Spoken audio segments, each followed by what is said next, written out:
Bihar state के लिए आप जो है देख रहे हैं हमारा चैनल MSP टेक सपोर्ट, और गेहूं और गुलाब रामवृक्ष बेनीपुरी का हम देख रहे हैं निम्न, ठीक ना।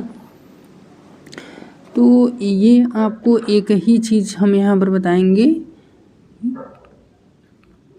कि जो यहाँ पर निबंध दिया गया है, ठीक, जो यहाँ पर निबंध दिए गए हैं गेहूं और गुलाब, तो इसको आपको मैं PDF जो है आपको दे दूँगा। आपको वीडियो के डिस्क्रिप्शन के नीचे हमारा टेलीग्राम का लिंक जो है मिल जाएगा, ऐप का लिंक मिल जाएगा और वेबसाइट का लिंक मिल जाएगा, जहाँ से आप जाकर के ऑनलाइन मॉक टेस्ट वगैरह दे सकते हैं, ठीक। तो अब यहाँ पर एक बात और है, आप ध्यान दीजिएगा इसको, कि रामवृक्ष बेनीपुरी का इनका जन्म 23 दिसंबर 1899 को उनके पैतृक गांव मुजफ्फरपुर ज़िले बिहार में हुआ था, ठीक ना। तो और बेनीपुर गांव आप याद रख लेंगे, ठीक, बेनीपुर गांव आप याद रख लेंगे ये, ठीक। तो अब ये PDF हम आपको दे देंगे और इस PDF को आप जाकर के पढ़ लीजिएगा, ठीक। ये पूरा का पूरा निबंध है, आप इसको जाकर के पढ़ लीजिएगा पूरा का पूरा। और ये देखिए क्वेश्चन आंसर है, इस क्वेश्चन आंसर को क्वेश्चन और उसके नीचे जो है आंसर इसका मिल जाएगा। अच्छा, ये निबंध आप देख रहे हैं, इसके साथ ही साथ अगर आप देखेंगे तो इसके साथ हम और निबंध जो भी हैं इसको हम आपको पढ़ाएंगे। तो इसमें जो है वैकल्पिक प्रश्न आप जो है देख लीजिए। तो वैकल्पिक प्रश्न चलिए हम यहाँ पर देखते हैं।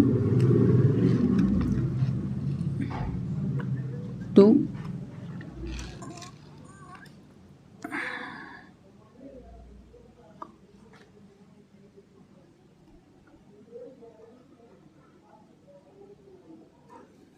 वैकल्पिक प्रश्न को हम देखेंगे तो सबसे पहले यहाँ बना जाता है हमारा जो है गेहूं और गुलाब निबंध के रचनाकार कौन है। तो आप जानते हैं गेहूं और गुलाब निबंध के जो रचनाकार हैं वो कौन है, तो वो रामवृक्ष बेनीपुरी हैं। चलिए आगे की तरफ बढ़ते हैं। गेहूं और गुलाब कैसा निबंध है, तो आप जानते हैं गेहूं और गुलाब जो है वो प्रतीकात्मक निबंध है। कैसा निबंध है, प्रतीकात्मक निबंध है।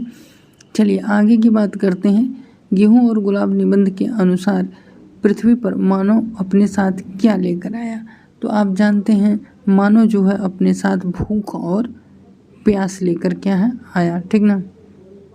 चलिए गेहूं और गुलाब निबंध के अनुसार किसके लिए मैदान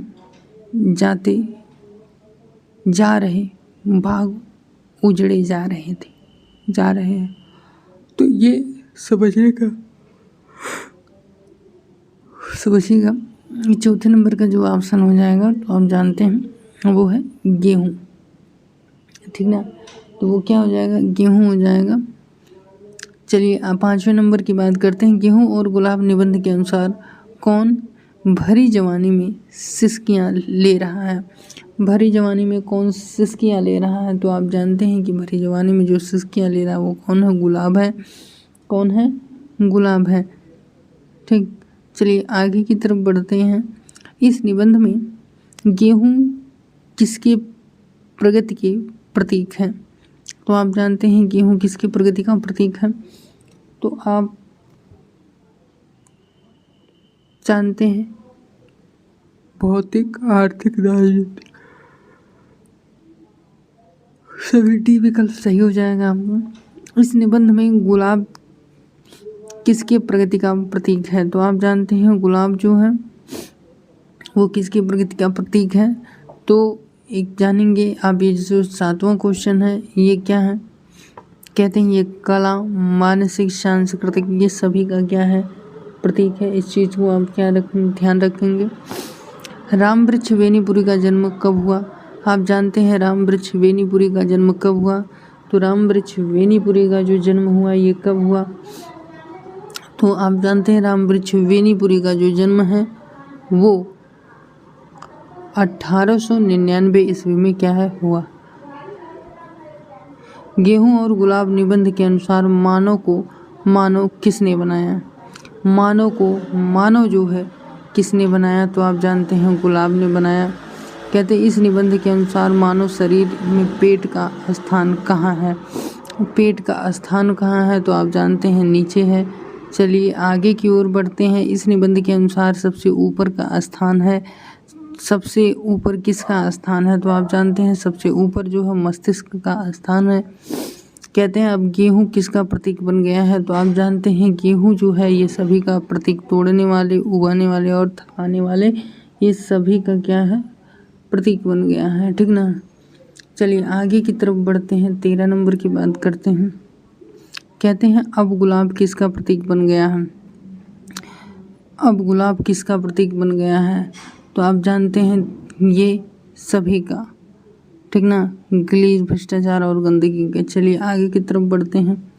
कहते हैं क्या प्रचुरता मानव को सुख और शांति दे सकती है? यह किसका निबंध है? तो 14 नंबर की जब बात आती है तो ये जो है गेहूं और गुलाब का। कहते कैसा वह शुभ दिन होगा, हम स्थूल शरीर आवश्यकताओं की जंजीर तोड़कर सूक्ष्म मानव जगत का नया लोक बनाएंगे। किस निबंध से लिया गया है? तो आप जानते हैं ये जो निबंध है वो कौन है? गेहूं और गुलाब। इस तरीके से आप देखिए हमारी तबीयत जो है थोड़ा सही नहीं है, इस वजह से आपसे आग्रह करेंगे, क्योंकि आप अपने से पढ़ेंगे तो बहुत ही अच्छा पढ़ पाएंगे और दिमाग में भी रहेगा। तो आपको PDF जो है डाउनलोड कर लेना है वहाँ से बगल से, और PDF को रीड कर जाना, उसका आंसर भी उसी में समाहित है। इस चीज़ को, इसका आंसर मैंने दिखा दिया कि आपको सारी चीज़ें, आंसर जो है सब चीज़ क्या है, सब चीज़ें आपको, ठीक।